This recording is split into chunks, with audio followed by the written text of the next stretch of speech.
And we are live. And we're live. Hello, everybody. Welcome to the Reformers on Thursday, where we recap the events of the hellscape dystopia we are living on. Today, we have, let's see, I didn't even check to say hi. Hi, everybody. I didn't even say hi. Adam and Susan and Chris Q and Michelle. And that's anybody else below there? I think that's and all. I'm Casey.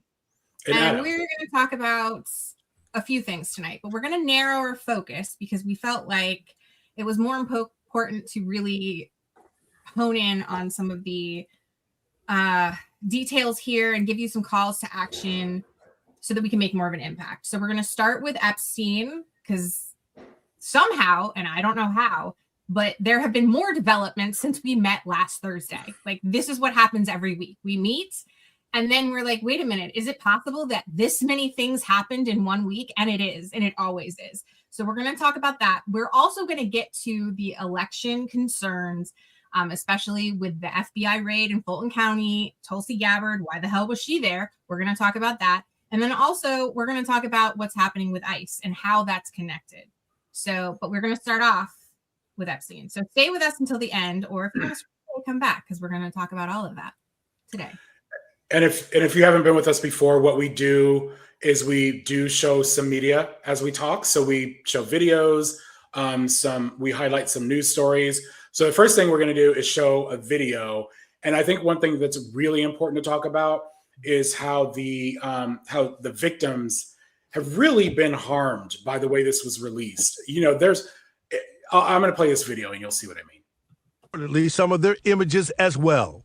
Today, attorneys for victims demand fresh anguish for nearly 100 victims of sex offender Jeffrey Epstein after the Justice Department accidentally released their names and reportedly some of their images as well. Today, attorneys for victims demanding that all 3 million pages made public last week be taken down, telling a judge every hour matters. The harm is ongoing and irreversible. Deputy Attorney General Todd Blanche has acknowledged mistakes were made.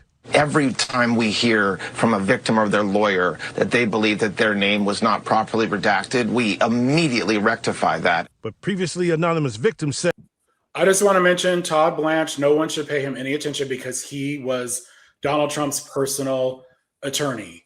So he is out to protect Donald Trump. Hey, that's not enough.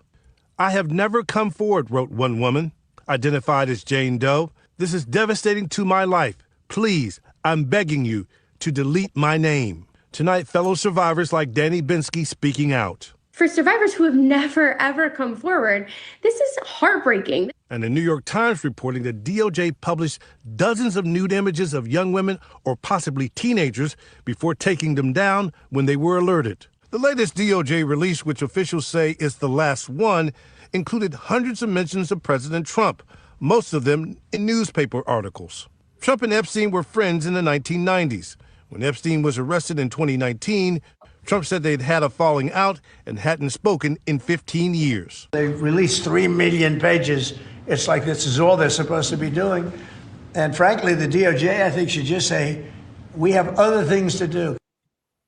So I think that's enough, but you get the idea. So what do y'all think of that? Because I think it's mortifying, the fact that to me, I almost feel like this was done this way intentionally because these aren't just names you're overlooked.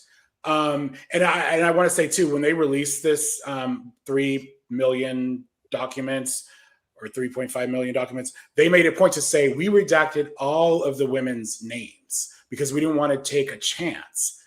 How do you miss 40 nude photographs? I believe it was witness intimidation. Mm-hmm. I think it was a way of silencing them before they even came out. Because we have to remember too, there's a lot of victims we know about the women who were victims, as children, the ones that have spoken out, but there's so many women that have not, or they were girls, have not said anything. So this is pretty much saying, don't come out or you will be re-victimized. Like, who is going to come out now and speak on this? They just re-victimized them, right? Yeah. Yeah, I mean, I think something that folks are missing here that I'm not seeing too many people talk about, our government literally just posted CSAM for everyone to see. That should disturb everyone.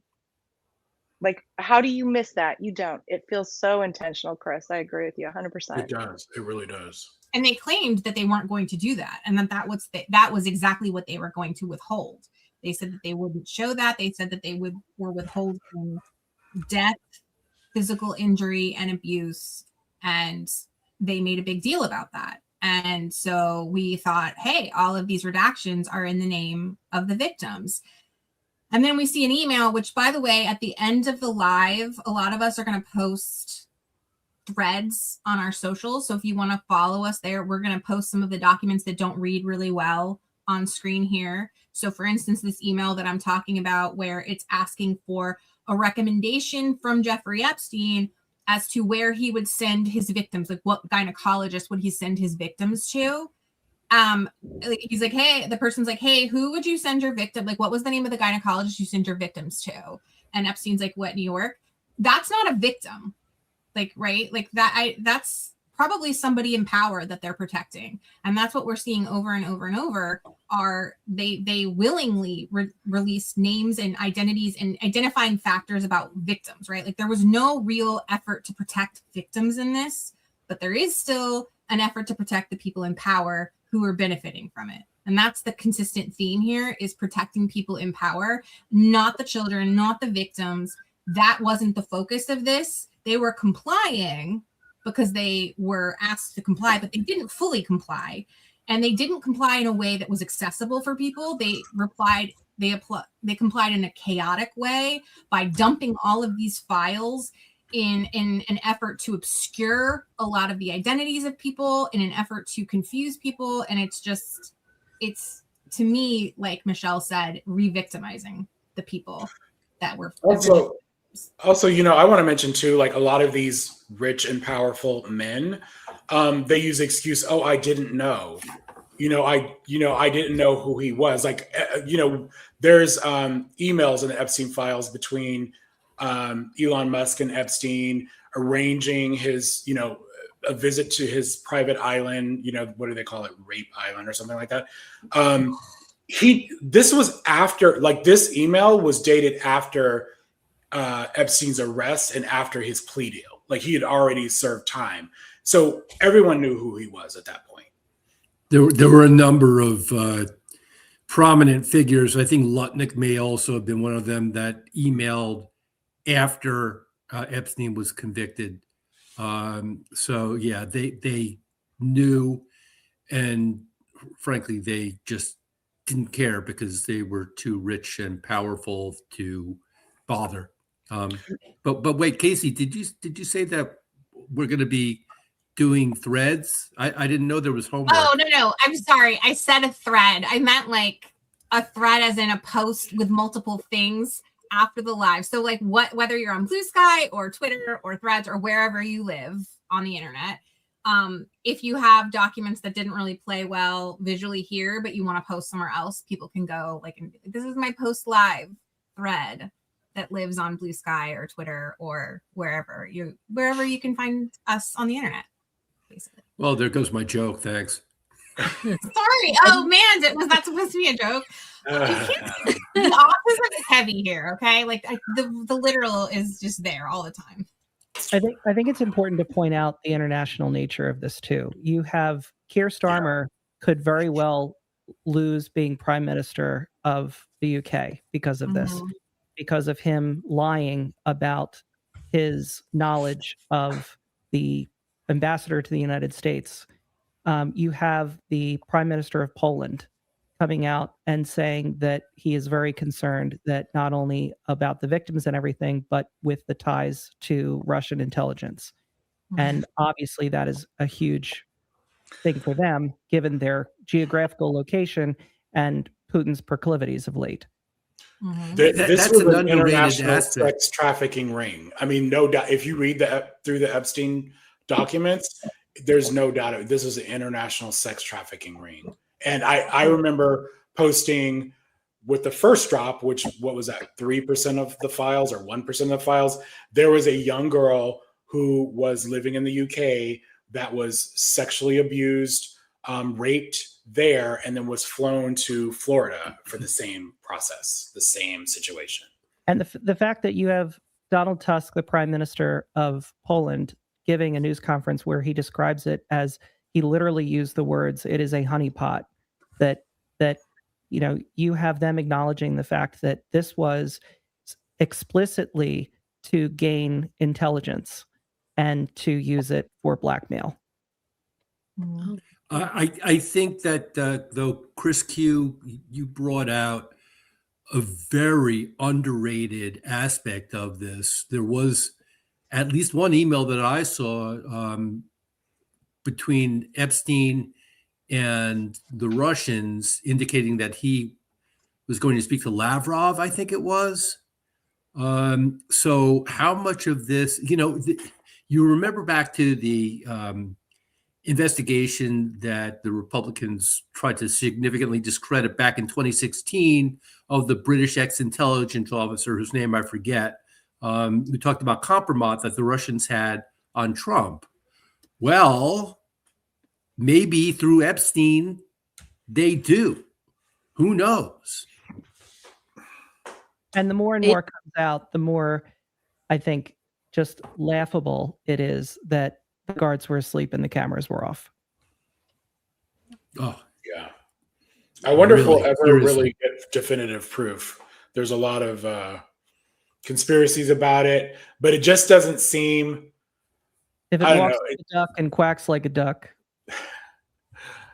Yeah. I mean, the fact that people are talking about him being alive in 2026, right? Like because somebody posted, I can't remember where, and if I find it, I will put it in my thread. Someone said, what happened? The demand doesn't go away.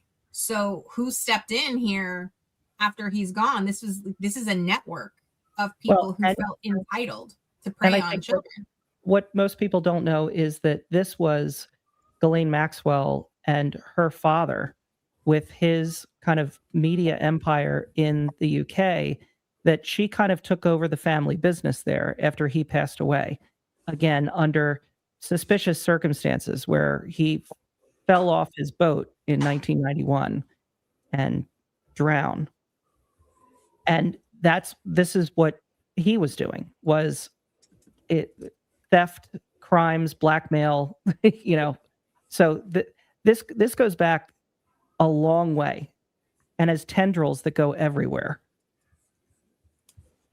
So someone put in the comments, there we go. I want to know if Bill Gates gives all his island bros free software licenses for miners for mining our data.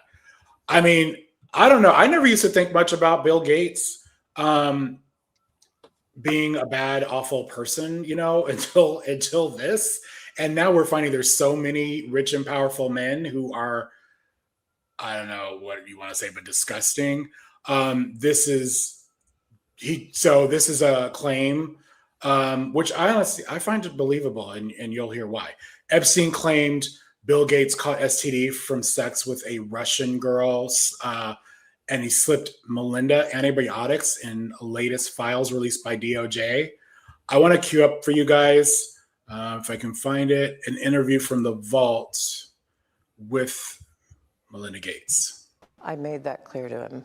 I also met Jeffrey Epstein exactly one time. Did you? Yes, because I wanted to see who this man was. And I regretted it from the second I stepped in the door. This was from 2022. Oh, it says on there, 2022. He was abhorrent. He was evil personified. I had nightmares about it afterwards. So, my heart breaks for these young women, because that's how I felt. And here I'm an older woman. My God, I feel terrible for those young women. It's awful. You felt that the moment you walked in. I didn't realize that. He was awful. That. Yeah. And you shared that with Bill, and he still continued to spend time with him? Any of the questions remaining about what Bill's relationship there was, those are for Bill to answer. Okay. But I made it very clear how I felt about him. She just answered the question. Yes. She did. She 100% did.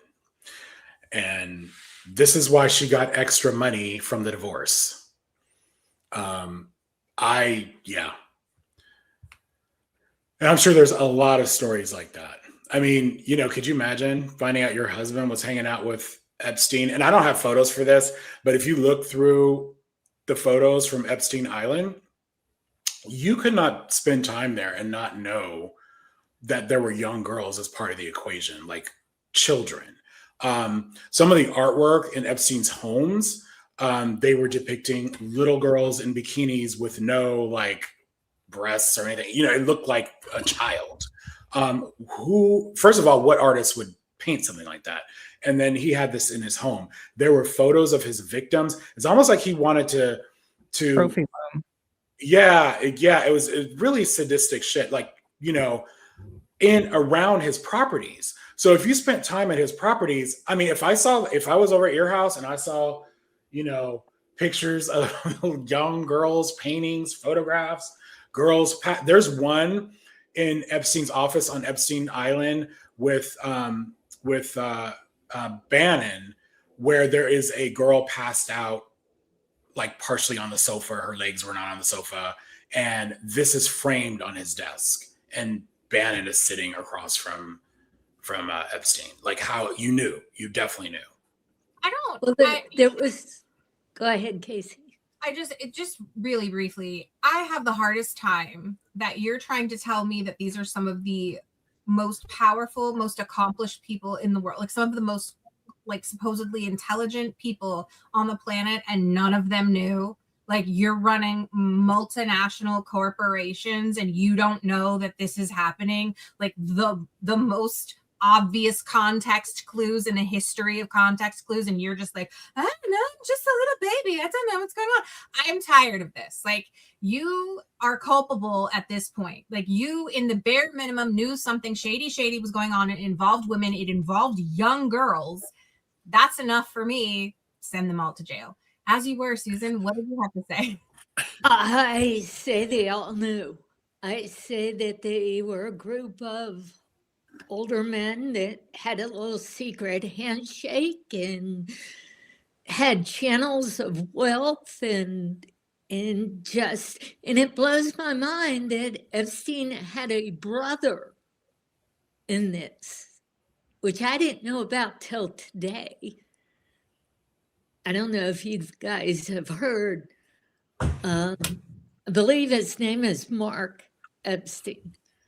He was. I'm sorry, Susan. I thought you were Is finished. he your Please. brother? No, I'm asking Adam. He's surfaced on some interviews as kind of the shepherd of Epstein's estate, and has actually called for releasing all the material. I don't know, other than that, what his involvement is in this. Sure.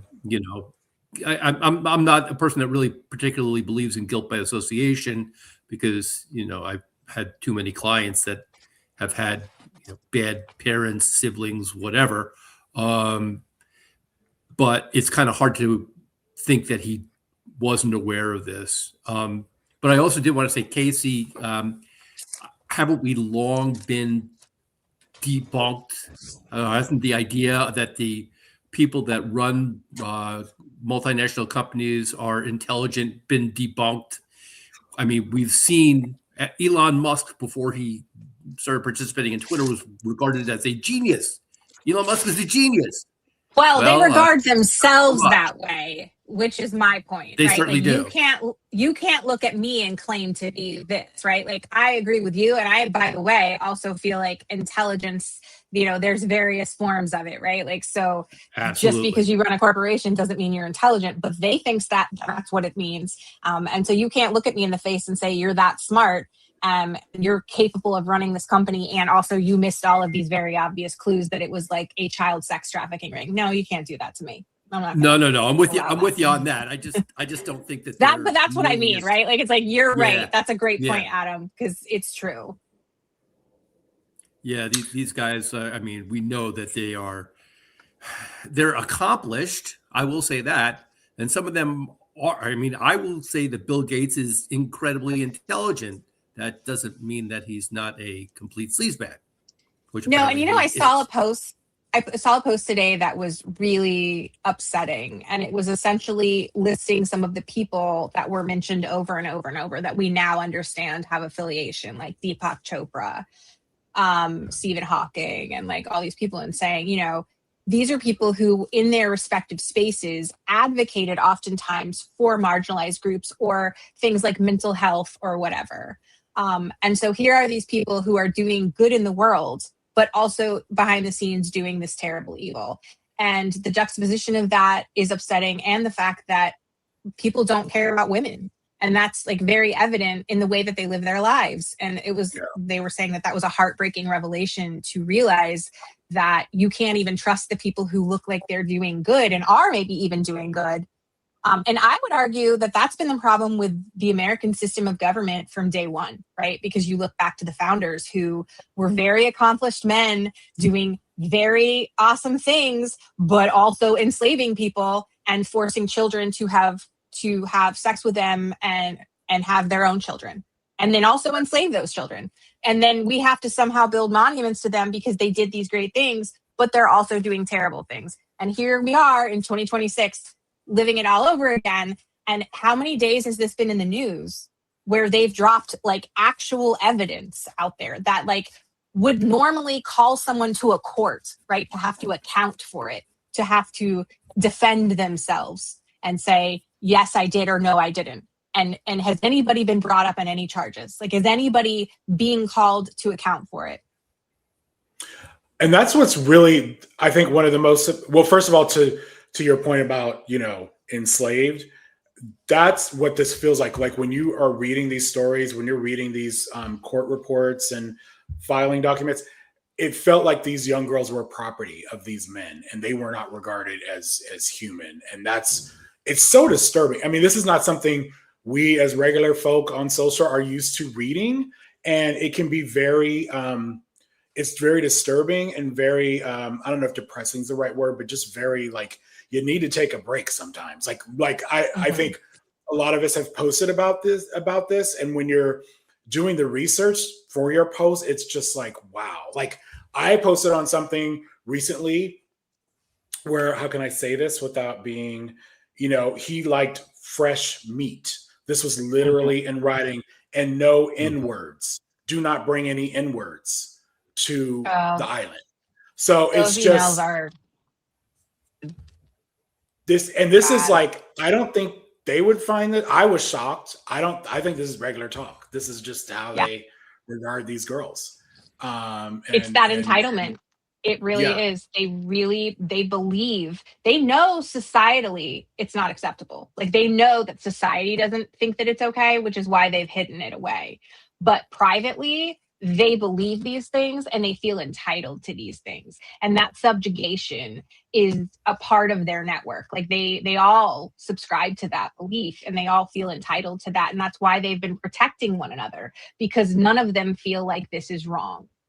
And that's in their secret. When you're famous, you can do that. Yeah. A little secret. When you're a star, they let you do it. My question is the most. Go ahead, Susan. No, you go. I was just gonna say to that point of it was a network of men and some women who kept this whole thing hidden, right? And now we're finding out that it's no longer hidden and they're still being protected. I'm really struggling with the fact that there was such a push, to share the files, hold people accountable. And we actually have someone from this administration coming out and saying, no, we're probably not going to do that. We're only going to release this many files. We're not going to release the rest of it. Was it Bassett? I don't know what his name is. Bassett. I mean, and it's not a few files, it's millions that they're not releasing. Yeah, it's, and to think of this is what we're seeing. What are we not seeing? Right? It's just, it's hard to wrap your head around it. Right? I need to see, I want to see prosecution. I want to see these people being held accountable Yeah. on TV. If you know what I mean. Yeah, I mean, Michelle, to your point, I think it's really, that's one of the disturbing things too, is like no one is being held accountable for that. Like, yeah, okay, Epstein died, but like there's so many men that should be in jail that are living a fantastic life right now. Why is Acosta not on in a hearing right now on C-SPAN? Like, I need to see this. I need questioning. I need to know why we're allowing this to happen right now. There was a way for the DOJ to make an argument about this that was evil, but could have been somewhat practical in that you could have said, it's been so many years, these are allegations, and you have to understand that there's a difference between the allegation and even if it's true and the burden of proof in a criminal trial. And we have unfortunately made the determination that we couldn't cross that bar because of XYZ, because of the time, because of the lack of evidence, because of some witnesses not wanting to testify. But they didn't even bother to do that. They didn't even bother to give a fake reasoning. They just flat out said, we're done. And you had Trump's statement of the DOJ should just say we got better things to do. And it's that level of callousness that shows that there was never going to be any accountability, ever. And this is the same DOJ that decided that they were going to investigate the family of Renee Good after they murdered her, even though they had agents that had actually committed that act, and were not going to really go do an investigation into the murder of Alex Preddy until they were kind of shamed into it. And even though Chris said a while back that we shouldn't pay any attention to Todd Blanche, he told us all, hey, it's not a crime to party with Epstein. And well, no, I don't mean don't pay any attention. I mean, differ. Don't believe him. Do not believe him. No. I didn't mean that pejoratively against you, Chris. Of course, I think you know that. No, that was the interview I was talking about. Yeah. Actually, can we play a little bit of this? Because I think that's a really good point Michelle brought up. The financier, calling him a continued danger. This stunning, never-before-seen prosecution memo and draft indictment written nearly 2 decades ago. Prosecutors in Florida detailing the disturbing evidence they gathered against the financier, calling him a continued danger to the community based upon his continued enticement of underage girls. But that 60-count indictment never filed. Instead, Epstein landing the now infamous deal allowing him to plead guilty to lesser state prostitution charges, for which he served just 13 months in a Florida jail. Upon his release, Epstein free to enjoy a jet-setting lifestyle and access to the rich and famous until his 2019. How many girls could have been saved from this torture if he had actually served the time he should have served? Arrest. These messages from 2013 show Epstein connecting New York Giants co-owner Steve Tisch with various women. In one exchange, Tisch asked about a woman only identified as M, writing, "Curious to know about M, pro or civilian." In another, Epstein informed Tisch about a microbiology student in Florida who he said was interested in meeting, advising Tisch to, quote, "make it clear that you will organize her ticket." In a statement, Tisch acknowledging a, quote, "brief association where we exchanged emails about adult women," but saying, "I did not take him up on any of his invitations and never went to his island. As we all know now, he was a terrible person and someone I deeply regret associating with." Known Epstein associates like the former Prince Andrew, who was stripped of his royal titles last year over his relationship with Epstein, back in the spotlight as well, with the release of these photos showing him crouched over a young woman, the date and context of the interaction unclear. Representatives for Andrew have not responded to a request for comment. Also in the documents, numerous unverified tips and unsubstantiated allegations against powerful figures in politics, finance, and entertainment, including President Trump, claims the Department of Justice says are unfounded and false. Some of Epstein's victims now furious, saying many of their names were left unredacted and exposed in this latest release. Epstein survivor Charlene Rochard tonight telling me she is, quote, completely disappointed with the Justice Department. I have absolutely no faith in this justice system at this point. The DOJ is not taking care in survivors at all. They're not considering us. Now, the bipartisan lawmakers who pushed for the release of the Epstein files are raising questions about the 3 million pages of records the Department of Justice did not release. They're now. So that was basically to I don't know who made that point, but that was, there's so much still there. And one thing about Alex Acosta, he was the U.S. attorney in Florida. He gave Epstein that deal, and then later, what was he? He was appointed as labor secretary, which oversees human trafficking laws. Human trafficking, this attorney that gave that sweetheart deal to Epstein was in charge of human trafficking laws in the first Trump administration. That's crazy. That's crazy. Well, my representative had an idea of wouldn't it be nice if Prince Andrew could come here before Congress and answer some questions, kind of like the Clintons have agreed to. I mean, the guy's got nothing to lose. Britain. Well, what does he have to gain by that, though? He's got a lot to lose. I don't think that, honestly, he's already in literally the doghouse at, he's not even a prince anymore. I don't know. I'm just. I mean, I don't see what he has to gain from that. I think he's in hiding. I don't know. I think that if any rich and powerful person was likely to get arrested and charged, he would be the number one, the prime suspect. So if he came over here, he would subject himself to the jurisdiction of the U.S. Justice system, and he could easily be the scapegoat for the entire Epstein fiasco for Trump. So that makes. I mean, at least they would try to do that. I would imagine. That makes sense. Can you imagine if he came here? The nice shiny object? Trump would be trashing him. He would be the one that would get all the talk, and it would take the pressure off of Trump. And we should mention. I don't remember how many times he's in the files, but Trump is in the files more than Epstein. His name comes up in these files more than Epstein, which is crazy. One of the things we wanted to show, which here we go, is how if you're watching right now and you want to search the Epstein files, it's really quick. I want to show you guys a demo on what to do.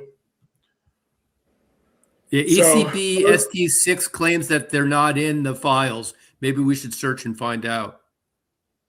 Well, I don't know. People say the search function doesn't work that well. It works good enough, in my opinion. I mean, maybe not good enough, but it works plenty. I found lots of shit in there that I did not want to find.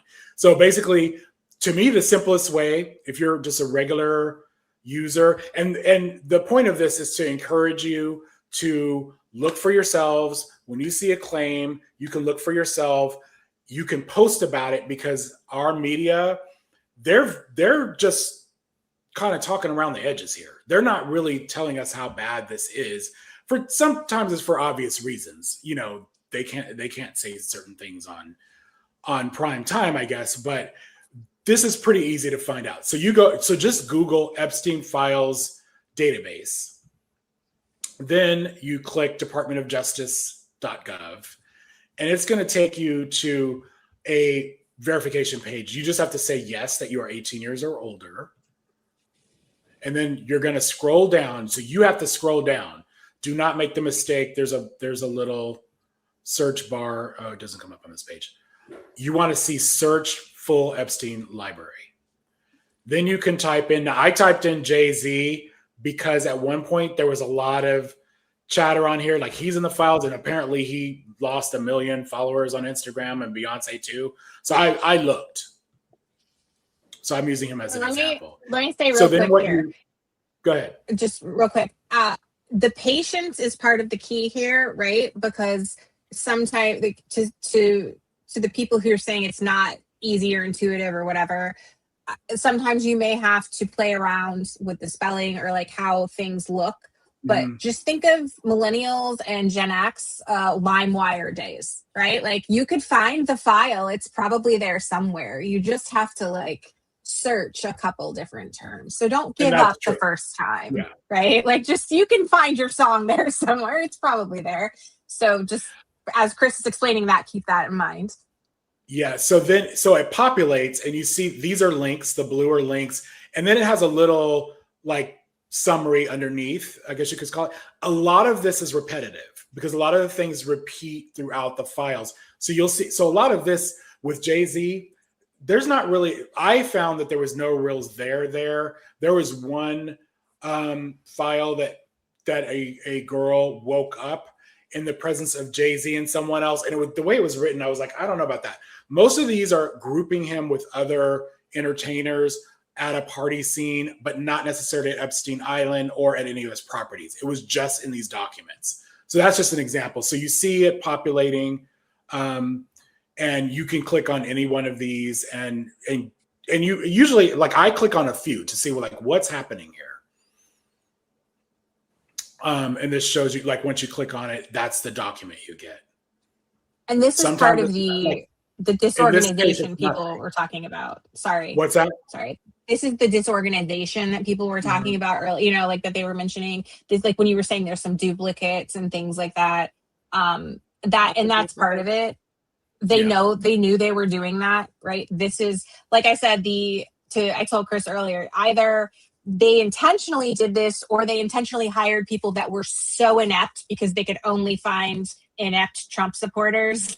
There wasn't anybody competent who cared about Trump to come work here in the Justice Department. So they intentionally staffed incompetent people. I don't care. Either way, this was intentionally done to obscure things. And so now people are having to play detectives and sort of piece things together. And that's why it's taking so long. It's also why there's a lot of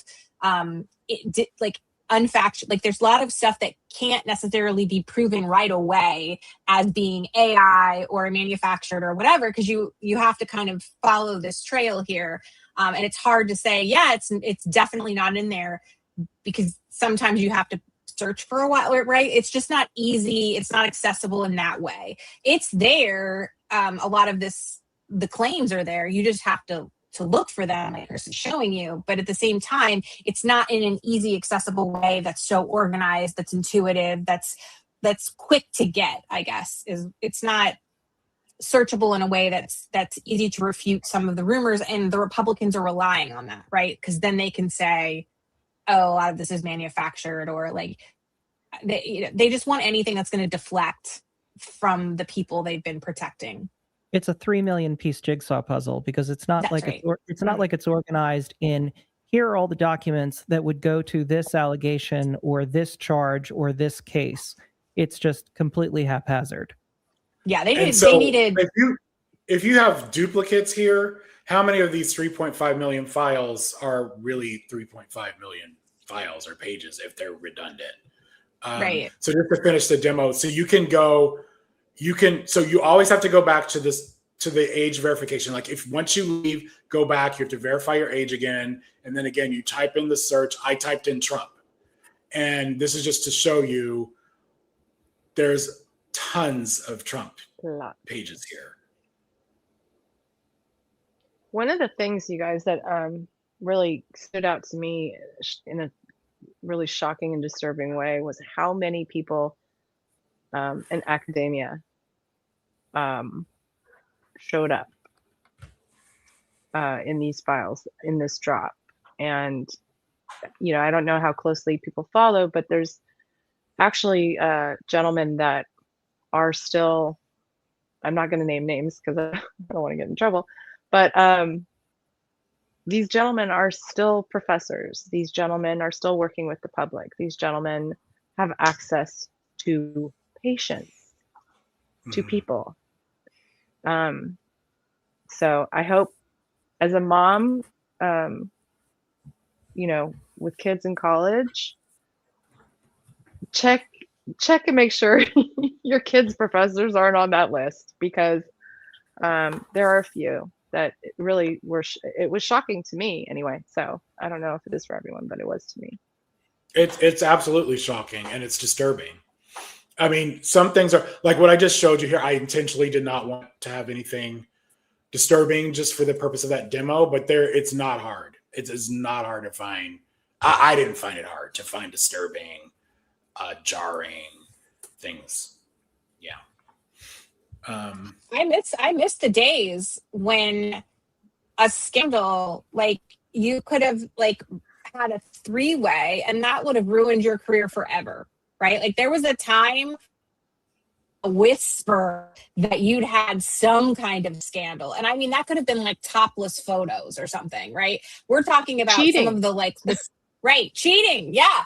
The younger kids don't realize that us oldies out there, we remember a time when even just like I said, a whisper of scandal. This is so far beyond that. And the idea that people's names are mentioned in this hundreds and thousands of times, and they're just going on about their life like nothing happened, I will never reconcile that. Like, I don't think that there's going to be a day where I can make sense of that in my brain, because just living through the tabloid times, like the tabloids that used to be at the checkout counters. I don't know if they're still there now.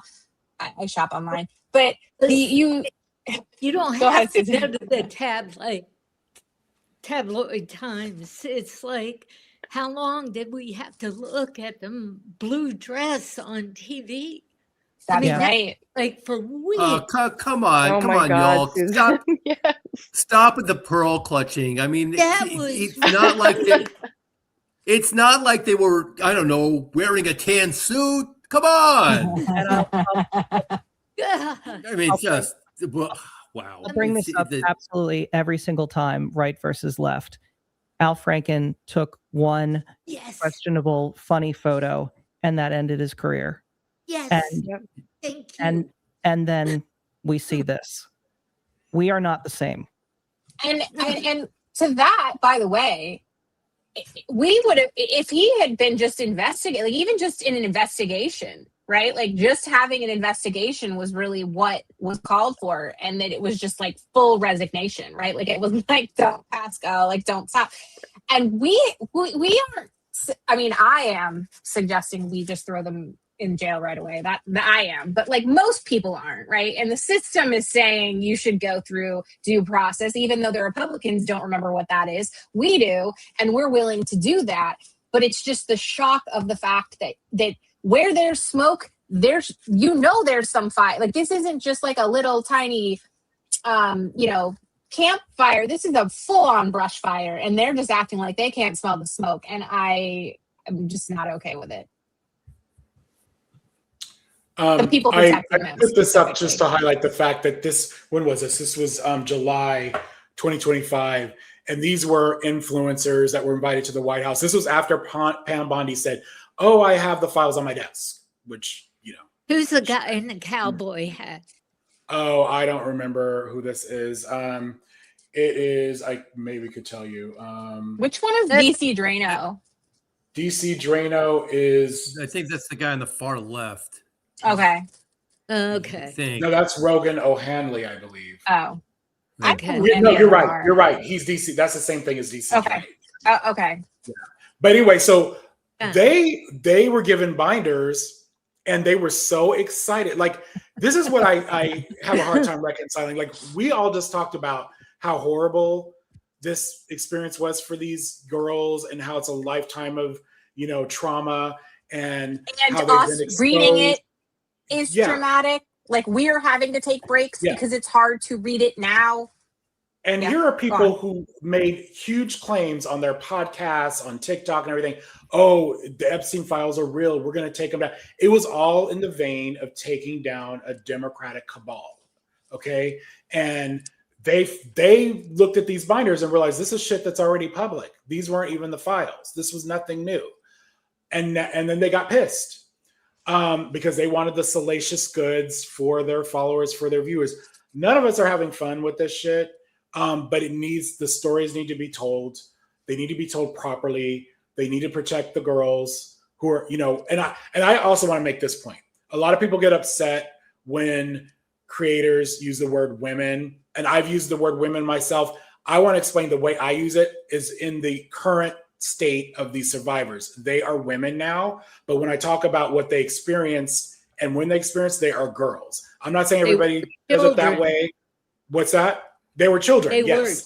But I'm just saying, like, right now, the women who have come out were girls. They are now women. So I don't want people to think that when I say women, I'm talking about the people that were abused when they were little girls. I know they were girls. So this is just, a moment that they were excited about, and it's very telling, in my opinion. Has anyone checked their posts recently? I'm really curious what they're thinking now. No, I have not, because I do not follow these clowns. Yeah, I don't either, but I am curious as to where they stand today. There's one more video that actually Melina shared with us. I will go ahead and this sound for Jeffrey. This one stuck. After they took the first. Let me start over here.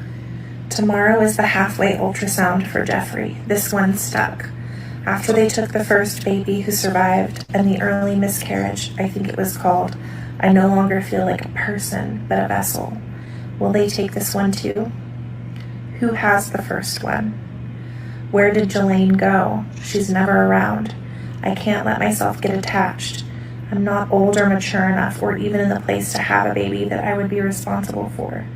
I'm not even able to focus on anything other than hiding this again. I had to go to eating disorder treatment. So this is a creator talking about, she's reading a document from the Epstein files. She gives the file number, which is great. I always, when I post about it, I actually include a link to the file that I'm citing, just so that you could go see it yourself. Even though I'm putting a screenshot, you can go see it yourself, because I'm not usually, usually I'm highlighting or discussing one or two points, but a lot of times these are like several pages and there's a lot in there. So I shared the link. I do want to say, and I haven't tried it lately, I did try and include a link, the link I kind of showed everyone how to find with my thread, and I was fine on everything except X would not let me post that. They would not let me post the Epstein file database. No reason for that. I don't know. Yeah. So, but this is not unusual. This story is not, there's stories in there. There's court documents in there that are making accusations against Trump getting young girls pregnant and then disposing of the baby. It's bad. Even though she says that so dispassionately, it is just harrowing. I had not seen that one before, and I kind of wish I hadn't. But as we've said often during the Trump years, don't look away. Mm-hmm. It's important. It's important to see what is going on. I'm sorry, Michelle. I've interrupted you a couple of times. I'm sorry for interrupting you, actually. And don't do it again. Oh, I mean, sorry. I love you. To your point, though, when you were just saying that, like, it brought me back to, remember when the Mueller files came out and we had folks who did a reading, like they all got together and folks were reading the Mueller files. I feel like we need a moment like that. We need something like that. We need somebody to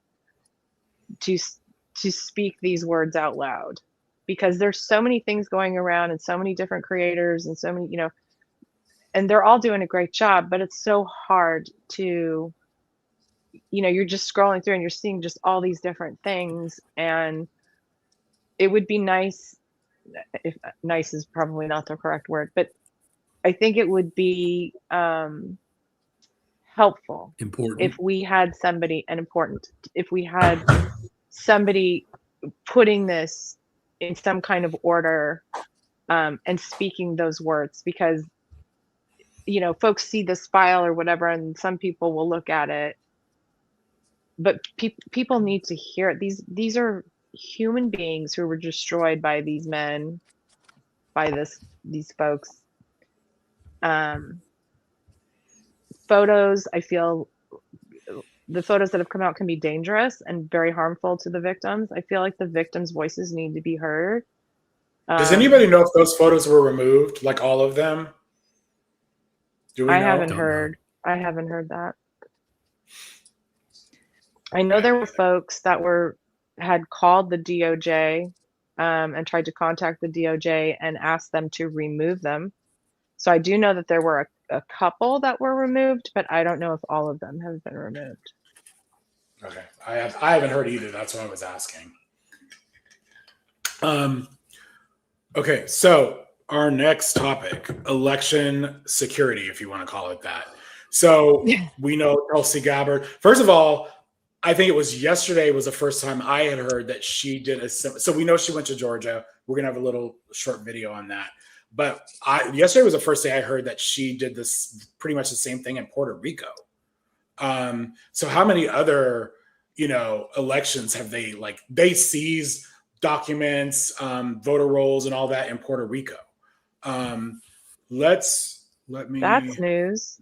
When did do you know when that happened? Yeah, I heard that today. I think it was it wasn't that recently. It was my understanding. Let me play this video real quick. I want to say that was in February or March. It was several months ago. At the full February or March. I think. Yeah, it wasn't like right now. This is a picture of Gabbard as agents served a search warrant at the Fulton County Election Office looking for 2020 ballots. Gabbard is the director of national intelligence. Officials say election security is part of her role. Meantime, the chairman of Fulton County says he has nothing to hide. Fulton County is now, has been, and always will be committed to upholding the law, no matter what anyone else does. President Trump has long insisted the 2020 election was stolen, even though courts, his own former attorney general, and several audits have found that there was no widespread fraud. So a lot of people are like, why was she there? Why? Which is a good question. Like, she shouldn't be there. In normal times, she should have nothing to do with this. And there's a couple other clips that mention this, and it's not talked about enough, in my opinion. If you link this to international, voter fraud, it becomes a federal intervention as opposed to just a state issue. And I think that is what they are trying to do. They keep, like, Trump is on, he's mentioned today, I think, or was it yesterday, he mentioned China. I mean, it really has been Russia.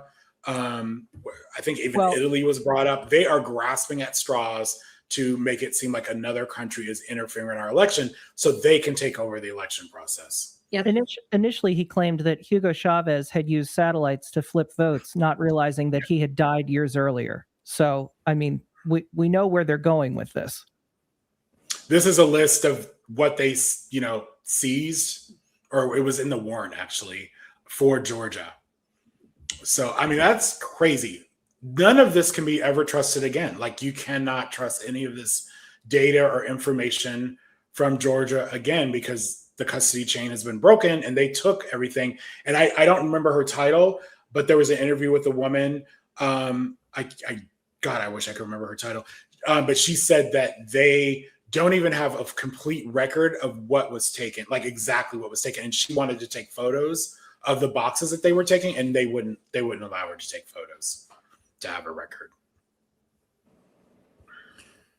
I mean, from my understanding of it, 98 some odd percent of the voting locations in this country use paper ballots, including Fulton County. So everything should be there on paper. It's been counted. It was recounted. I think it was certified twice, maybe 4 times. Yeah, it was recounted 3 times, and certified twice. Yeah, so there's no there. Plus, how many times did they go to court to talk about election fraud, and they lost every time? 20, 30, 40, 50, 62 times. Wow. And lost every single time. They won once at the trial level, I think, in Philadelphia, which affected, like 1,500 votes, 1,300 votes or something like that. And I believe that was overturned. So I believe every single case they lost, including on the merits, they'll tell you, oh, procedural grounds. Oh, they wouldn't let us litigate the case. No. They had nothing on the merits or otherwise to show that any significant voter fraud occurred. And Nothing. there are whole issues of logic that people either don't understand or willfully don't understand. That we're saying that, okay, Trump won, but does that mean that somehow the ballots were manipulated so that only the presidential slot was changed and everything else was fine? So are you arguing that Republicans that won down ballot didn't actually win because the ballot was altered? What are you arguing? And then, well, Chris, Trump doesn't care about anyone but himself. So truly. But that's a point a lot of us have made. Is like, okay, a lot of Republicans won that year. But I think this goes to a more fundamental understanding of how elections work, period. And so it would behoove people that are on the conspiracy ledge, that are actively seeking real information, not far-right MAGA people, to volunteer at your polling place, to see the inside of how elections actually work. And you'll see that in all practical terms, there is no way to rig an election in the way that they're saying is done, like people impersonating people to vote, people going to multiple polling places, people being paid to vote. It is not practical given the manner by which we vote in this country. And the fact that our elections are run by states is probably the best thing we have going as far as election security, because if it were centralized, we would be done. It would be over. Thank you, federalism. Hello, I would like to talk about this. Because as Chris knows, I have ranted at him several times. This is specifically to MAGA. I'm talking to you right now, okay? You cannot bitch for fucking years about how much state authority and power matters, and then have the federal government showing up to state and county municipalities to steal ballots in the cover of night. That's authoritarianism. That's not separation of powers, and that's not giving the federal government less power. That's giving them more power, more. And y'all spent the better part of a decade being insufferable about that. And now here's your government stealing away all that authority. And where are you at? It's crickets. I'm so annoyed that we had to listen to all of that, and you're not even bothering to help us prevent this authoritarian takeover. I'm sorry. Were you under the impression that MAGA actually believed this stuff? Or, like the rest of us, we're cynical enough to realize, oh, it only matters when it affects them in a negative way. Casey, I love you. But my goodness. They're about to feel that, because it's going to affect them in a negative way, because these people don't give a fuck about you. They care about the rich and the powerful, and that's not you. If you're listening to this live, it's not you. To be really honest about that. So you want one thing that I think? I want all the things you think, Susan. Please. Let's go.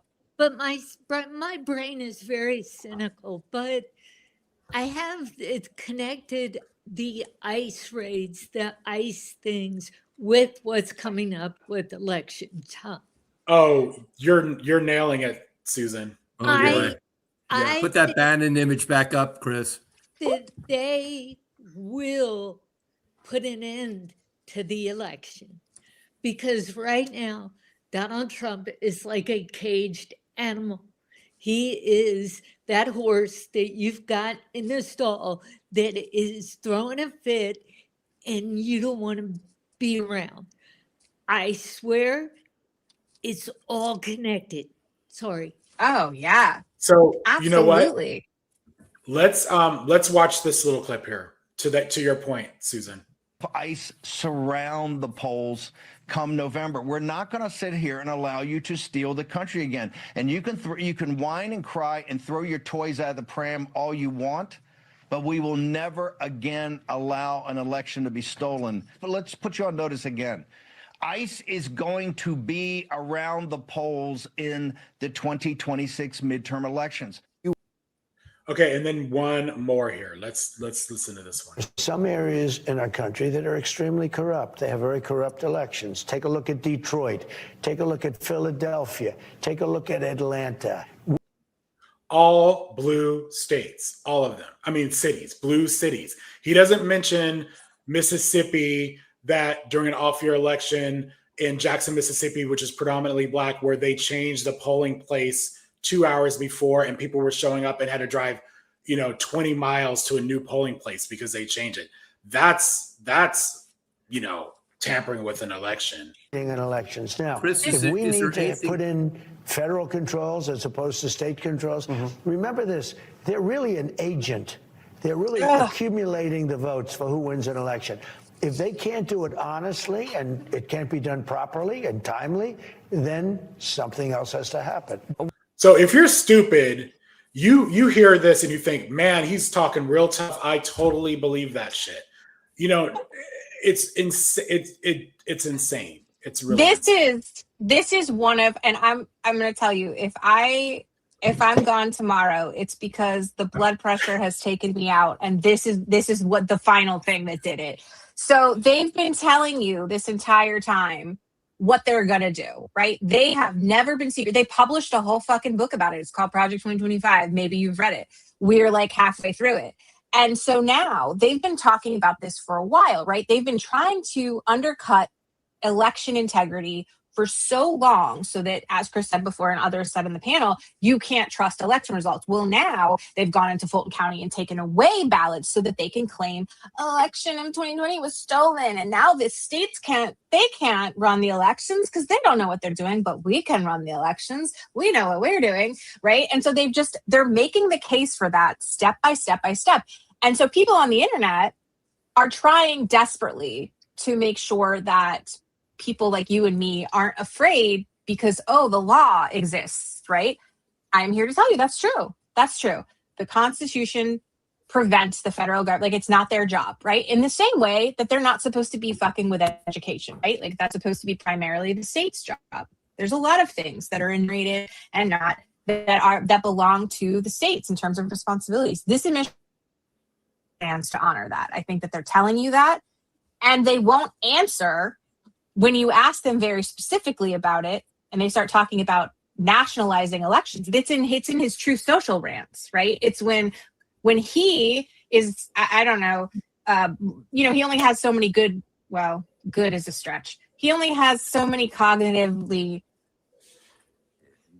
how are we describing him when he's more lucid?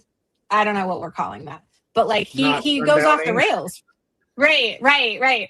So he goes off the rails, and that's what he does privately. But in public, they kind of catch him from saying too much. But he does give it away. So this isn't a shock here that what they're trying to do ultimately is take the power of elections because then they can control it. But here's the thing. They know that they might lose these midterms. And so Susan said before, they're desperate. Trump's like a caged animal. He ran to be president so he would stay out of jail so that he could pay for his lawyers. Like, he, of all people, is one that has a lot at risk here. So all of these people are trying to grab whatever power they can. ICE is a part of that, right? They're trying to take whatever they can. They're trying to show that they have all this power to their followers. But really, it's just that they're hedging their bets here because either they're going to lose at midterms and we win, but they claim that it's not valid, right? And then they try to have that fight. Or they take over the elections and they assure that they don't lose. And then, more of this. So to one point on that, Democrats have been consistently overperforming in elections. We need to make sure that happens like all the way through 2026 elections, because we have to basically make the margin too big to argue with, basically, to take to court or whatever. I mean, they can take anything. Rig, if you will. Chris, there's a comment on there, and I understand their point, that we need to try to push the narrative that Trump has no power over the elections in the state. Well, that's a fact. I mean, that's not a narrative. That's a People will literal not- fact. Right. The president has never had any authority over Right. elections. Correct. They just don't. And we That's- know And that. for good reason.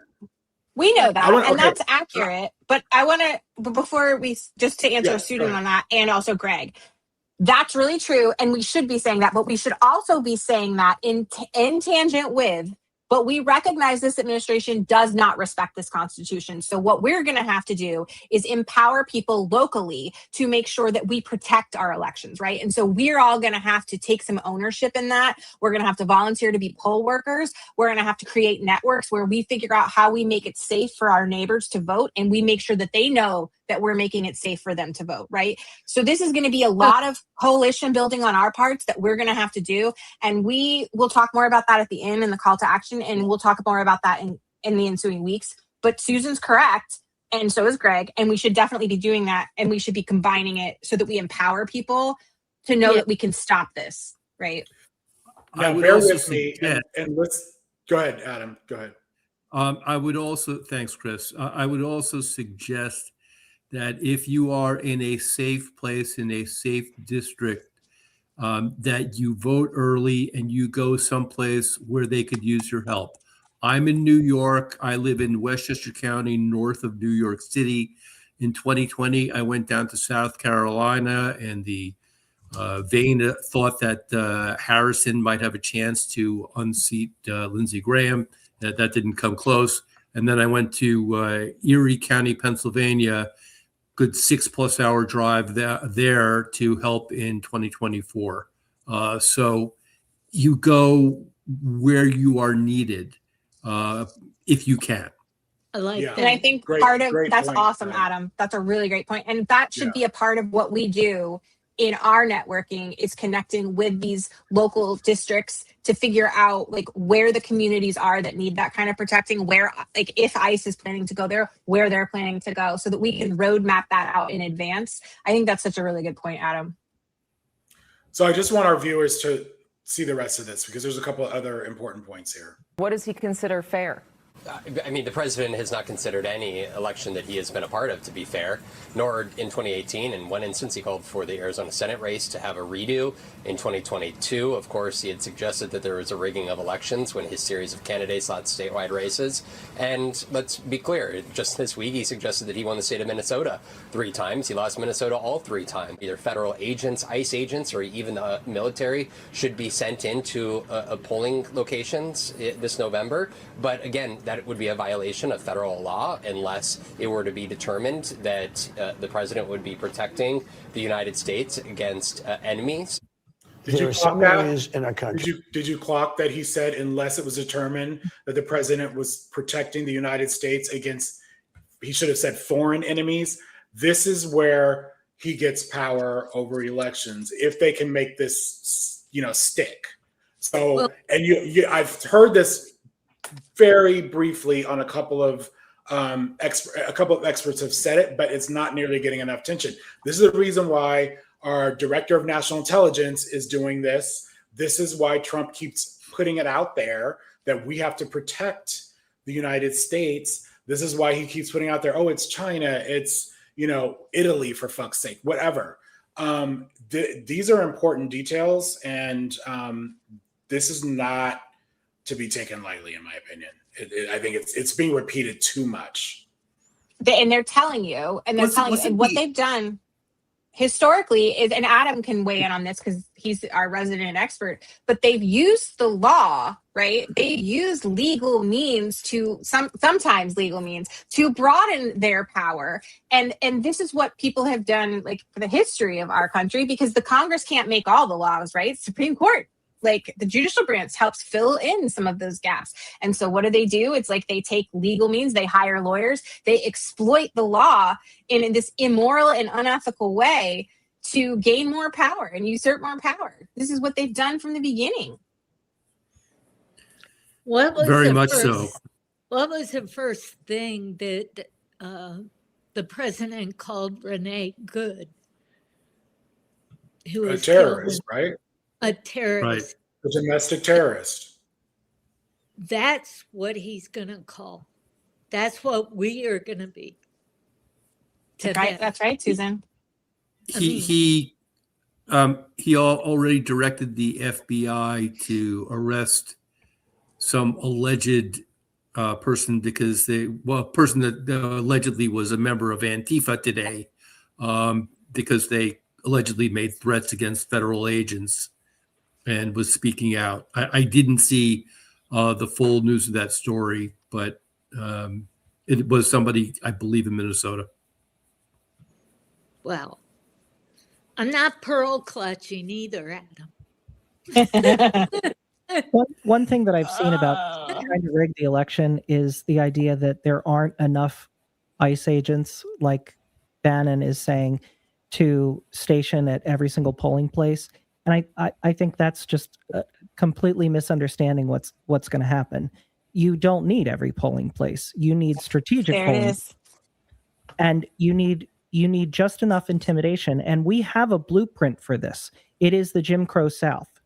It is exactly what we did to Black people in this country, where they technically had the right to vote, but not really. And so that's going to be the case of anybody that might think that they might have some kind of confrontation with any kind of law enforcement. We have seen that clearly your whiteness does not protect you. So there is no person in this country that would not potentially be disappeared at an election site by ICE at this election. So all you have to do is hit strategic voting precincts, and that would be enough. And this is what they've done from the beginning, is using that law. Go ahead, Adam, because I'm sure you're going to say something to that effect that I was going to say. Well, I was going to go to the SAVE Act. If you haven't paid attention to this, folks, the so-called SAVE Act is something that the Republicans are pushing to really try to get voter ID as part of our national elections. And the idea is a simple enough one, mom and apple pie kind of thought process, right? Oh, you should have photo ID necessary in order to vote. That would take away all doubt, all questions, so forth and so on. Except that, as usual, the devil is in the details. And maybe the devil went down to Georgia when Tulsi Gabbard went there, but that's a different story. But it's a poll. You have to have. Yeah, it is. You're exactly right, Chris. It's a poll tax. And you have to have either a birth certificate, which I know it may be surprising to a lot of people, but there are a ton of people that don't have birth certificates. Susan, there you go. You have to have, or a passport, which of course costs money, in order to establish your identity. And this could disenfranchise every person that's changed their name, every married woman that has taken their husband's name. If you do not have documentation with your original name or in the proper form, you could be disenfranchised for simply getting married. Now, I don't think that would happen, but it certainly could. And frankly, if you get a fire-breathing GOP operative running that particular polling site, I wouldn't bet against it. I think they know that probably won't pass, I think is what we're seeing right now. And I think they're hedging their bets and they're doing all the things, and everybody's sort of envisioned what this was going to look like is the end of occupied Germany. But there was a whole process that came before that, right? And so we need to get out of the mindset that it's going to look like a bunch of soldiers and tanks rolling up, and kind of get back in and walk back a few steps and realize they're going to be doing it the way that they've done it before in history, which is exactly what Chris Q explained, and we've talked about. And I think it's really hard for people. This is also complicated by the fact that it's hard for people to understand or believe, I should say, that their government would go to that lengths. And I have a theory about this because, they'll talk all day long about Congress and how corrupt Congress is or how inefficient that they are. People have a lot of opinions about that, right? But then the second when you start talking about, oh, and then this president wants to do this authoritarian power grab, people are like, well, wait. Like, I don't know, like someone would stop him. Like, obviously, like, I don't think it would go that far, right? Everybody's always trying to say that wouldn't happen. And I don't know if it's, they just really have been taught that our government is like this, like upstanding, noble, like that's what I was taught. And it wasn't until I went to graduate school where I was like, oh no, oh dear, oh boy, right? And we were just waiting for the one person that was going to come in and fuck it all up, right? Like, and be the one that pushed all of these like rules and boundaries and limits, and like took advantage of the laws that don't exist, right? Like to make their own. And I think there's a lot of people at home that are still, even now, finding it hard to believe that this could happen by this way, right? They're still thinking he's going to use military force, and he can't do that because there's too many people in this country and we're too expansive, and there's no way. It's not a quick grab, right? It's a slow, like methodical, like very, as Chris said, a strategic in terms of points of interest and polls. And I think we have to work on that. Like there's a fine line between fear mongering, right? Because you don't want to do that, but you also need to recognize and prepare for the inevitability of this type of authoritarian fascism and what it looks like. And I think people just really still are having trouble with that. And in terms of what they're willing to do, I think people have completely forgotten that we were a hair's breadth away from losing democracy on January 6th. Yep. Wake up. They're killing people in the streets. They're beating people down. It's happening. Right. I mean, Thank for you, God's Adam. sakes. It's true, though. I wish I could maintain Chris Q's equanimity, though. I mean, he's like the essence of calm. I mean, that's I don't know, I know. If you've taken just too much medication, Chris, or that's how you normally are. I have those But boy, it's impressive. pharmaceuticals. I need them, though, obviously. I do have Yeah, a very do you large share, Chris? No, I need them all for myself. Thank you. Can we pump it through my air system, please? Chris, I have to ask, are you a teacher? I am a retired teacher, yes. Okay, because you have that calmness where you're like, I can share information without being reactive. I taught middle school for 23 years, so you Oh, cannot there you go. scare me. There is nothing you can do that would intimidate me. Nothing. Thank you for your service. That's all I have to say to all the teachers out there. Thank you. My parents were both lifetime teachers, and boy, my dad did not have anywhere near that amount of calm. Hello. That's me. There you go. But I taught high school, in fairness. I taught the like big 17 and 18-year-old. They were almost adults, so they needed to be prepared for all of this. I wasn't reactive back then. They probably would, if they found me now, they would be shocked. They didn't even know I was a Democrat. Like I was really very neutral back then, because back then it was like mostly Obama and Bush, and like it was a totally different era. I don't know how teachers are doing it now. I gotta say, if you're a teacher watching this, props to you. I think about y'all all the time. God bless you, because like truly, I don't know how I would do it. Like I really think about it all the time. Yeah. So, okay, we're going to move on to ICE, but we have been talking, if you've caught us before, we've talked about a lot of the abuse, which is really important. The victims, we've been highlighting those stories, the children that are being detained.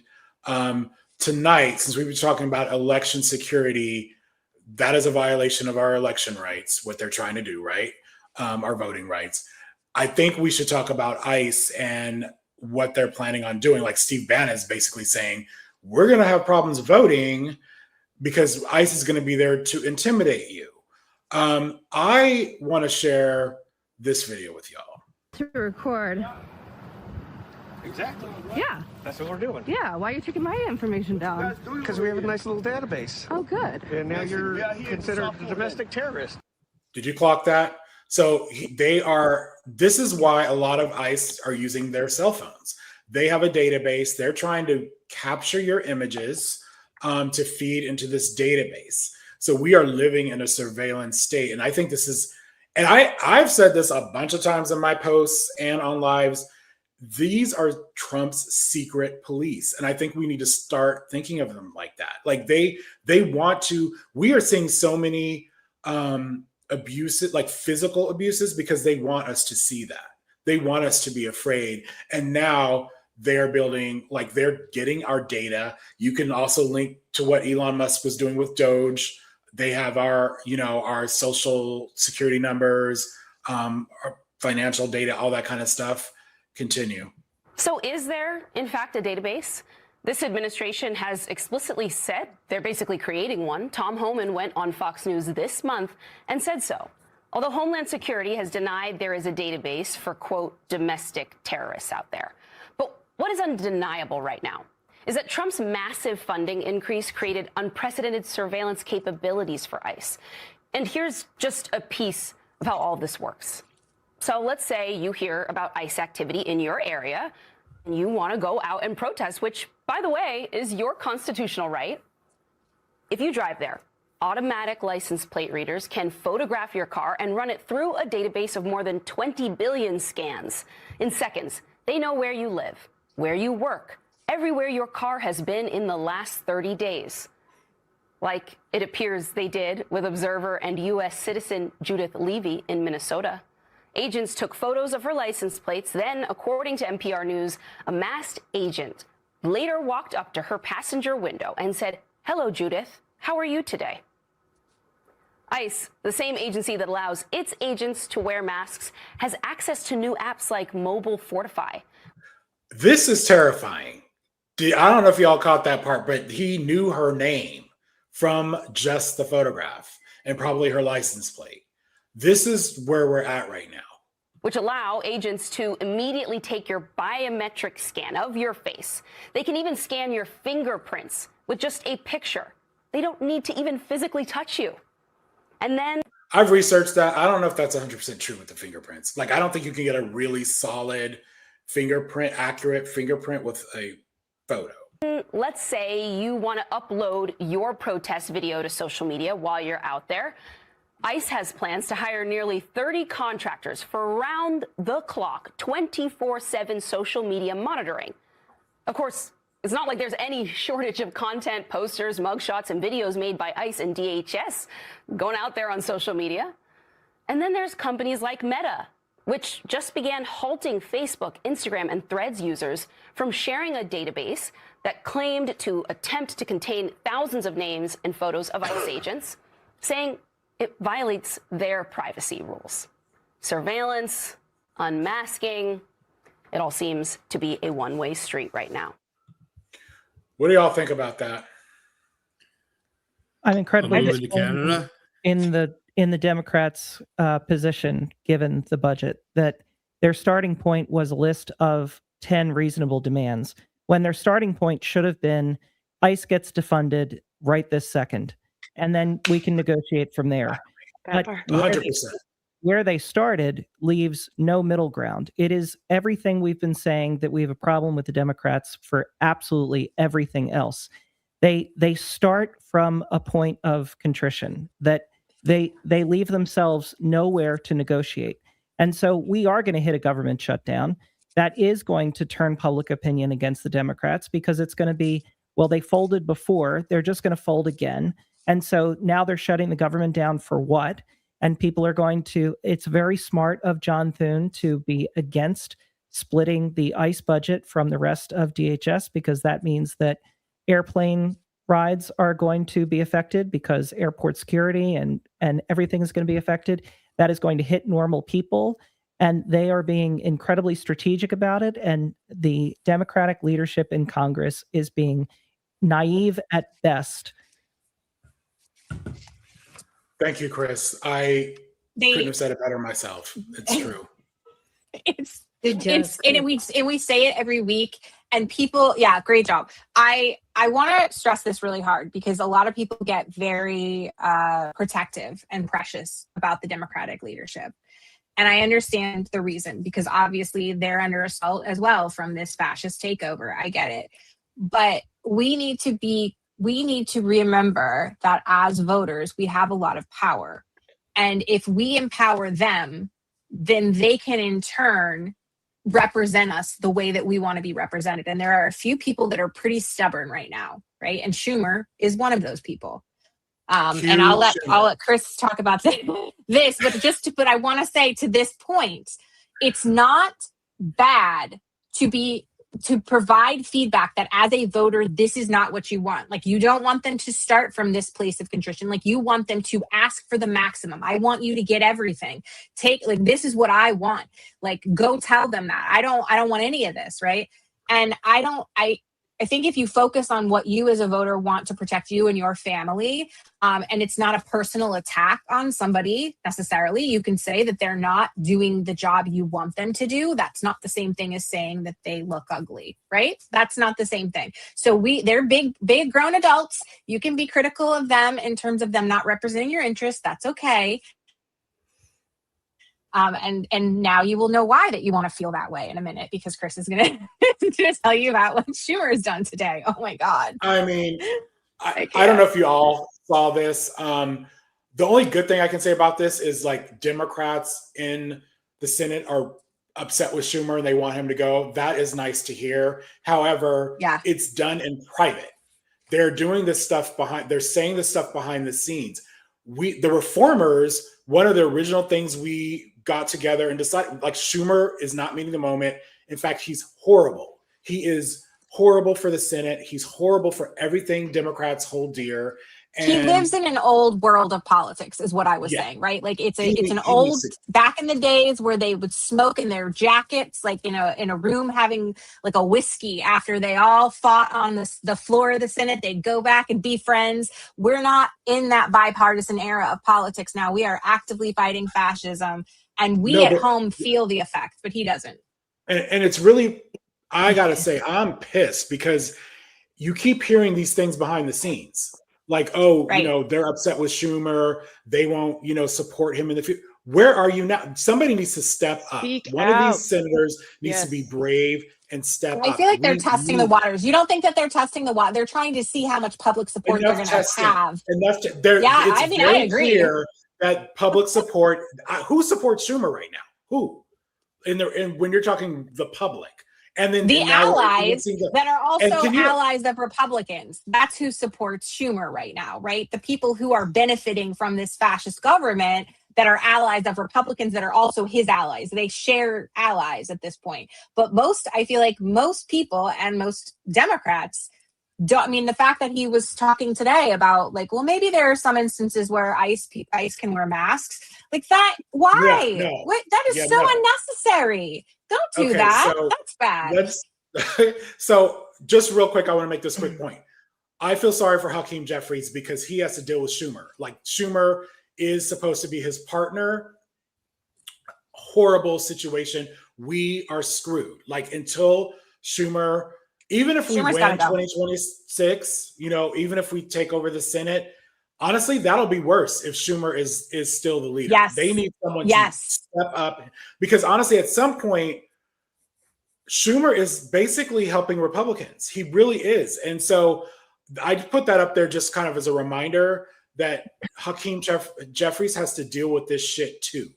To your point, though, about just take off the masks, these little agreements that they could be possibly negotiating behind the scenes do not, like, why are you believing Republicans? Why on earth would you believe something they would say? What have they done in the last year? We have a law here in California that was passed. You are not allowed to be ICE and masked. You're supposed to have identification. It doesn't matter. The law doesn't matter because the law enforcement are our police in Los Angeles. No, I've not heard any enforcement of this. And so I think this is kind of a microscape of what we can expect nationally if Democrats fold and agree to some form of concessions. Like the one I keep hearing about is taking off the mask, which of course they should not wear masks. That's low-hanging fruit in my opinion.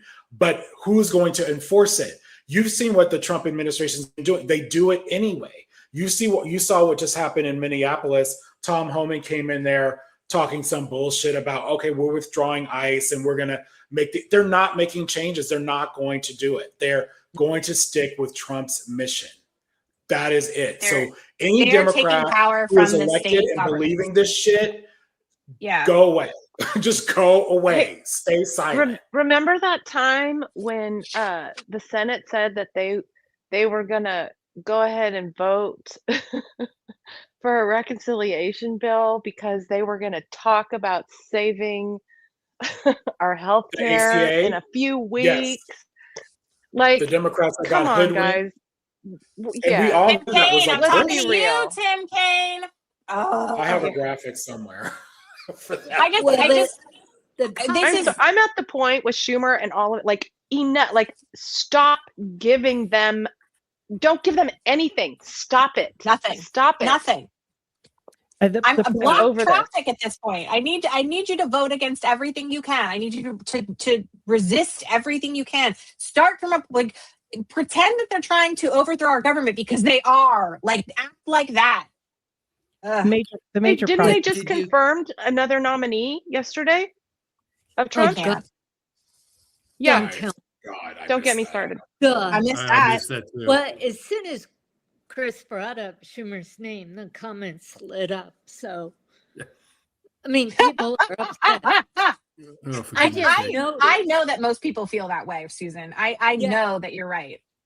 Yeah. No, I mean, like, look, when we were trying to basically put out the narrative that Schumer needed to step down, like the vast majority of our feedback was support. Like support even within from other politicians behind the scenes. That's what I'm saying. Like you can say all this behind the scenes, but unless someone's willing, Schumer is never going to step down willingly. Like unless he loses in 2028, he's up for re-election. So I think he will lose. I the way really he's think going, they're afraid but- of a situation where they confront him and pressure him and he won't step down. And then it becomes this like really embarrassing moment. But I don't understand how they feel like that differs so much from what we're seeing now, because the lack of leadership right now is really embarrassing and it's allowing the Republicans continue to grabbing power.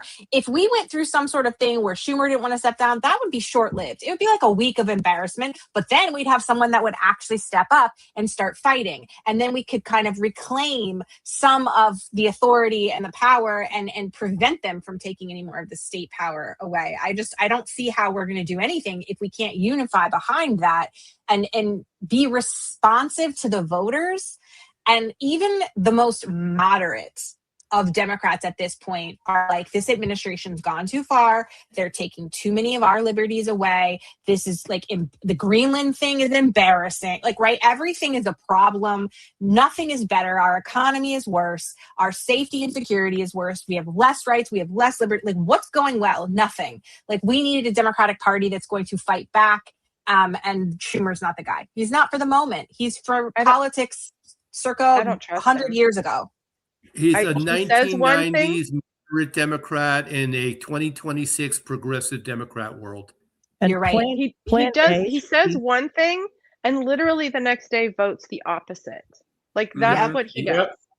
The only And it's exhausting. And his last little video that he did, like I think he's at a mindset where now if he just drops the F-bomb, that people are going to relate to what it is he's saying. I'm embarrassed by those. Okay, can we just talk about how embarrassing those are for a minute? It's not like the F word. It's that he's trying to be performative and he's not going to follow that up part. with Exactly. It's That's like, come on, guy. Nobody believes that right now. He has a consultant that has lied to him and told him this plays well. Drop the F-bomb. No, it doesn't. It'll It go. doesn't. It'll doesn't play fly. well. It'll be great. Stop paying for those people. They're awful. Call me. for God's Call sake. me. For Schumer, I will consult with you for free. Call me and I will give you my service free of charge.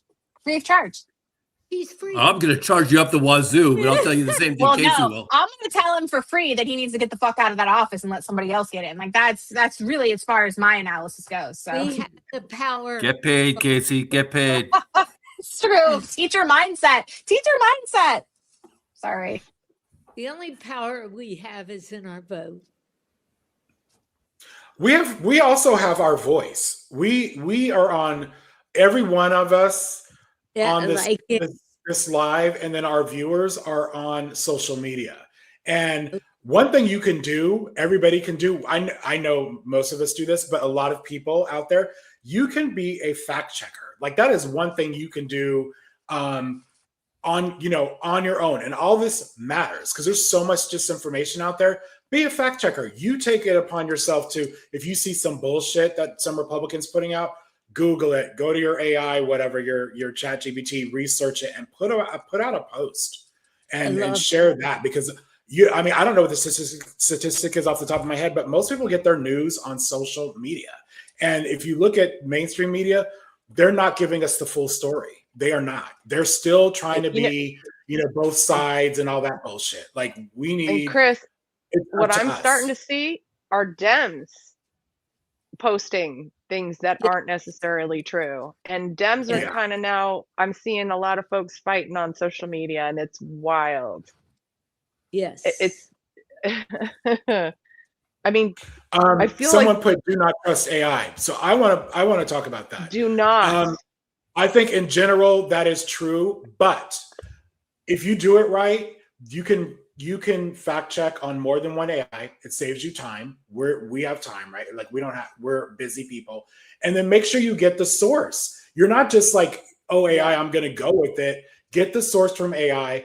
Get the link. Go to that link and verify it. It's not that hard, and they are wrong. AI can be wrong. It can especially if you're on like using Grok and it's twisted form of information. The problem. I'm sorry, using what now? Using Grok. You didn't just suggest that, did you? I heard No, what I he said, said. especially if you are, that's problematic. No, if you are, yeah. What I'm saying. Go ahead, Michelle. Okay. I just want to caution people because I know we've seen it where not so much like the AI photos and information, because you can check that, but we have folks even on our side who are posting AI videos that are not real. Like we saw it with Alex being murdered. Some stuff was coming out that wasn't true. The picture of Renee Good, the photo of Renee Good, like in the car, that a lot of that was AI, a lot of those. But people don't, folks are just like, oh, I'm emotionally attached to the story. So they share something that's not true. So I just want to, definitely caution people, like, if it's an AI video, one of the telltale signs, you guys, when you're listening to a video, AI videos have sort of like a tinny sound to them. The voices sound like a little bit tinny. So if you hear a video and it's got that kind of tinny, almost like somebody's talking a little bit through like an aluminum can, check that video. Check it, please. I think we should have a separate live where we don't even have to do it on a regular night. We could just do a little like 30-minute live where we come on and we give you all like a quick overview of how to spot AI, like some of the biggest offenders, because I think it's something that needs to exist on the internet anyway, right? Like, and that would probably be something that would be a really useful tool to share in future. So I don't know if anybody's interested in doing that, but I think Michelle's like, right, there are some telltale signs that we could help you with as people who are chronically online. That's very helpful because I totally understand the comment that just came up. I did have a fight with a relative about the politics, and I think that's very common. It's very common. Thank you. And I had been quiet for a long time, and I'm not quiet anymore. No, trust Susan. I mean, and not that we are living under fascism now, right now. Yep. Yeah. It's here. Like, we're done. We're not being quiet. Mm-mm. And you guys, I don't know if you guys are aware of this, but when Chris Q was talking about like TSA, I don't think people realize like people are going to be upset, right? Because they don't want to shut down. Why are we doing this again? TSA being shut down, affecting flights, etc. But I need folks to go a little bit deeper and realize that if we don't do something right now, the folks who are standing up, who are getting their photos taken at protests, which is our legal right to do, and they want to do what they say they're going to do, which is put us on some kind of terrorism list, right? We lose access. In TSA, when we go to get on a flight, like it can impact our ability to get on an airplane. So I need people to realize, like, you might be upset that your flights are slow or maybe being canceled, but that's just a minor inconvenience compared to literally not being able to get onto a plane because you And you're don't going to be agree with real the upset president of the United States, right? when they You start know, jailing you for the things you say. You're going to be very inconvenienced. So like now is the time to suffer this inconvenience so that you don't have to suffer substantial like inconveniences and threats to your liberty. I sort of half comically before stuck my face right in front of the camera and said that they're killing people in the streets. But the reality is they're killing people in the streets. And these are not close calls. These are people that are not doing anything violent, that are not attacking the government, Such a good that are simply using their voice, which they are entitled to do under the First Amendment, freedom of speech, freedom of assembly, and our own government is killing them. And on They are top of willing that, to kill people that don't agree with them. And you on know what? top of that, they're it's not taking. even killing. Let me just finish one other point. Yeah, sorry. They're taking children, and removing them from their families, shipping them thousands of miles away, and detaining them. Roughly about 4,000 kids are in detention right now. Some of them have been there for 6 months. This is our United States government. People are very hesitant to compare this to the Gestapo and Nazi Germany, and I understand that, especially being Jewish. But this is and they're not sending people to death camps, although certainly there have been people that have died in these camps. But this is a modernized version of what Nazi Germany did. They're just not using gas chambers. They're rounding people up. They're putting them in camps. Yet. And it's the American government doing it in our name, using our money. Our money. That's a good point. Also, Well, go ahead, Susan. Sorry. No, I said that was well said. Yeah, it was. Thank you. Thank you. Those things are huge and really important. I want to share. I don't know if you guys saw the testimony in Congress of Aaliyah Rahman. She was the woman that was pulled from her car. That was the most powerful testimony I think I've ever seen, and I think it's something that we should see. So I'm going to play a segment of that here. Repeatedly had to stop and ask how to do tasks. I received no medical Oh, screening. that's the wrong one. Hold on. You'll see this other one. Here we go. Wanted to pull into a blocked, chaotic intersection, but verbally agreed to do so and rolled down my window after an agent yelled, "Move! I will break your effing window." His first instruction. Agents on all sides of my vehicle yelled conflicting threats and instructions that I could not process while watching for pedestrians.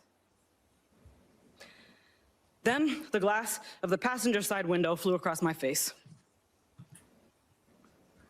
I yelled, "I'm disabled," at the hands grabbing at me, and an agent said, "Too late." I felt immersed in a pattern, and I thought of Genoa Donald, an autistic black man killed by police during a traffic stop in 2021. I remembered Mr. Sliberio Gonzalez, who was killed by ICE in his vehicle last year. An agent pulled a large combat knife in front of my face, which I thought was for cutting me, and later learned was used to cut off my seatbelt. Shooting pain went through my head, neck, and wrists when I hit the ground face first and people leaned on my back. I felt the pattern, and I thought of Mr. George Floyd, who was killed 4 blocks away. I was carried face down through the street by my cuffed arms and legs while yelling that I had a brain injury and was disabled. I now cannot lift my arms normally. I was never asked for ID, never told I was under arrest, never read my rights, and never charged with a crime. Approaching the Whipple Center, I saw Black and brown bodies shackled together, chained together, being marched by yelling agents outdoors. I continue to hear the word bodies because that is how agents refer to us. We're bringing in a body. They're bringing in bodies, 7, 8 at a time. Where do I put them? We can't use that room. There's already a body in there. You have no reason to believe you will make it out alive if you are already being called a body. So I got this still here. Hold on. This is a still, it's in the video, or maybe it's the second video I have, but the reaction from the senators made me feel a tiny bit better because also I'm going to call out Amy Klobuchar was one of the ones who early on was actually saying we can do some reforms. This is her fucking state, Minnesota. Like, we could do some reforms and maybe ICE will be better. That is white. Like, she at least gets it now fully, I believe. I don't know what she's going to do about it at the end of the day, but like they all, I think, get it now. I hope, except for Schumer. She better figure it out if she's running for governor. And fast. Like quick. I don't know. I wish I could have more confidence in our electeds. And I don't mean to make it sound like they're all not fighting, because there are some that are fighting for us. It just takes one. I think it really is removing Schumer and changing that dynamic. Yeah. And I think once that's done and somebody steps in to kind of be that voice, and we've talked about this before, we know a lot of people were thinking about running to be president, so they don't want to, they don't want to try to be Senate leader. I'm going to say this again. Anybody that replaces Chuck Schumer and steps up in this moment and leads the Democratic Party to fight against the Republicans, to win at midterms, to then push back on this agenda, they can be president.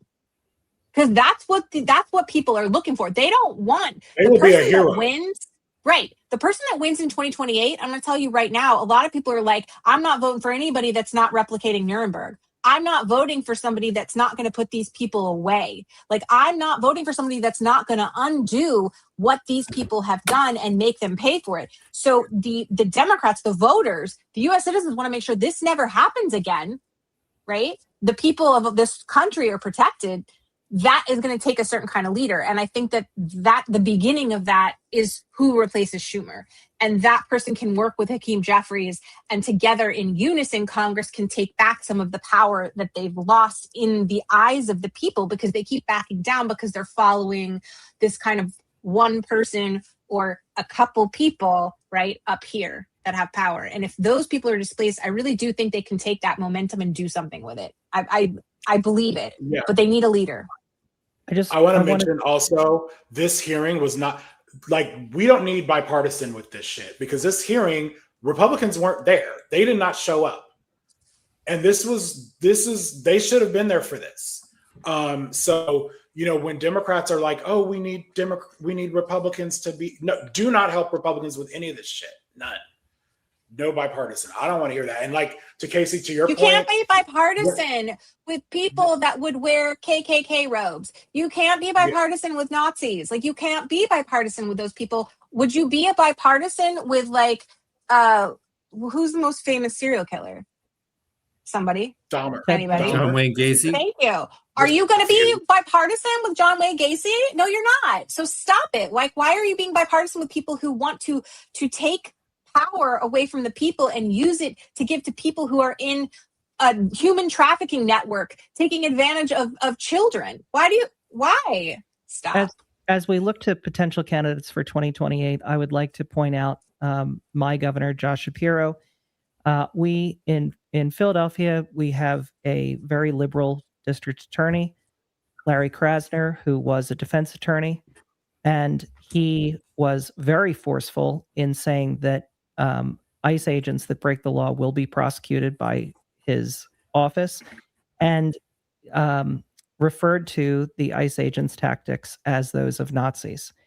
And Josh Shapiro then chastised Larry Krasner for his harsh language. And I would like to point out that there are just a myriad of reasons why this is the case. But as we go into 2028, Josh Shapiro is not the guy. And just keep that in the back of your mind. Yeah. Well, Casey, did you want to talk about any more call to action, or what are your thoughts here as we wrap? This is sorry to be on a downer here. Yeah, no. It's on an upper. Let me give you an upper. The upper is Please. that people have power in their networks, and part of that is you building a network. So here's tonight I met someone. I took my daughter to her therapy, and I ran into a parent that I hadn't met before and hadn't talked to before, and they asked what I did, and I said political education, and then they kind of sort of tested the water to find out, was I a Trump supporter? And I said no. And then they said, oh my gosh, amazing.